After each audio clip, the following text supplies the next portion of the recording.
Hello there everyone, it is your Bud. I'm going to be talking about Noblesse today. Noblesse is a multimedia franchise that started as a webtoon, and as of 2019 it has been given another webtoon titled Rai's Adventure, in which the main character Rai must solve the mystery of the Tears of God. It also has a light novel adaptation titled Noblesse S, 2 video games, one titled Noblesse RPG for mobile, and the second a discontinued game titled Noblesse M. There are also 2 anime adaptations titled Noblesse Awakening and Noblesse Beginning of Destruction. I will be covering Noblesse Awakening today, where our main character Rai wakes up in South Korea after many years and must adjust to culture shock and to new enemies that have appeared since his last awakening. I was very surprised when I first watched this show. The mix of Frankenstein and Dracula worked quite well. I don't think I've ever seen such a tightly woven partnership between these 2 characters that has ever made more sense than the version of events we get to see here. It is not explained in the anime, but Frankenstein is loyal to Rai, and I'm extremely curious to learn what could have brought about this connection between the 2. I appreciate that the rules for vampires are very clear. We have mind reading through blood drinking, like Underworld. We have all that are bitten turning into mindless vampires or ghouls, and it is stated that the clarity of mind and strength of body improve in all ghouls from stronger vampires, and weaker vampires create mindless monsters that just rely on instinct. There's a tongue-in-cheek attitude from Rai's introduction to our modern world. I get a True Blood feel with some of the human/vampire comedy. I think this show follows all the right vampire rules that it should, and doesn't feel the need to follow others like daylight killing vampires, and so on, as immunities to any weakness could just be inferred as stronger and scarier monsters for us to enjoy. I also think this is one of the best shows for discussing the immortal out-of-time trope. Having Rai go 850 years into the future is far enough for him to see a completely changed world, but also not too long for many of us to still imagine what his previous life would have been like.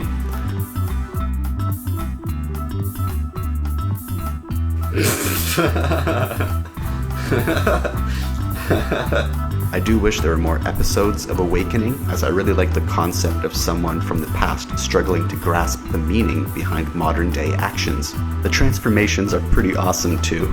I get a real Devilman feel to the monsters and designs. It's like Devilman meets Bleach. We have our Ichigo and we have our Akira.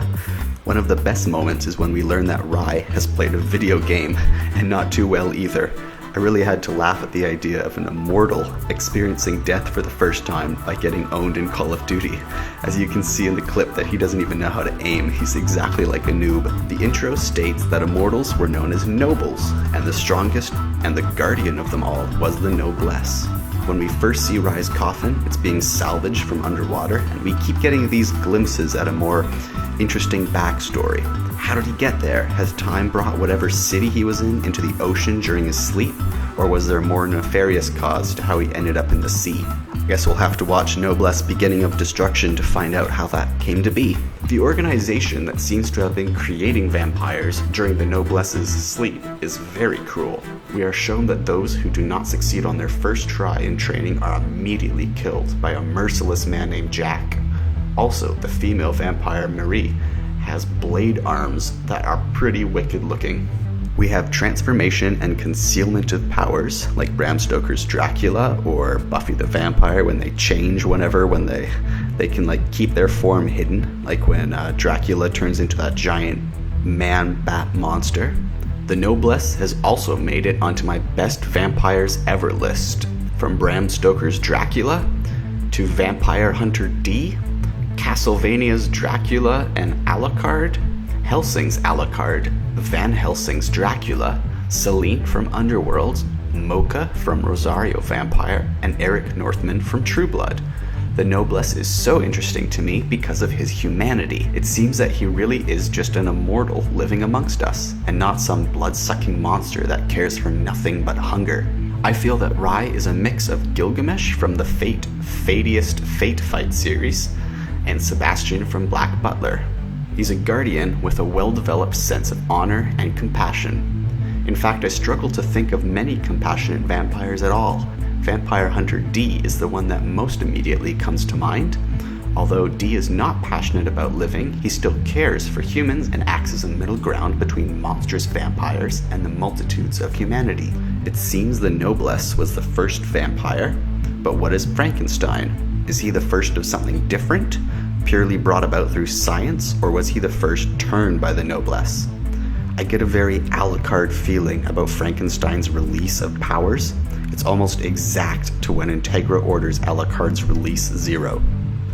I don't feel that it's a ripoff at all. In fact, it makes complete sense that an immortal vampire would want a butler/bodyguard that is both immortal without being linked to the Noblesse powers, and one with many powers that can only be used at the direction of the Noblesse.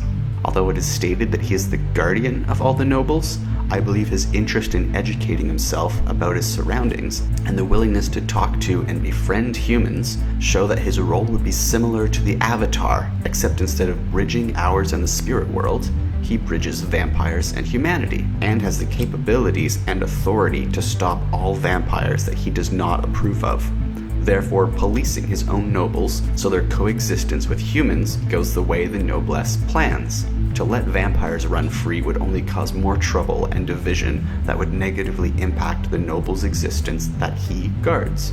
He's probably the most magnanimous vampire that I've ever seen, much more caring for humans than Victor from Underworld or Dracula from Castlevania. It's clear that not only has he not given up on living a good life, but that he might have been the very one to inspire countless others to do the same, generation after generation, finally earning himself the title of one who is truly noble.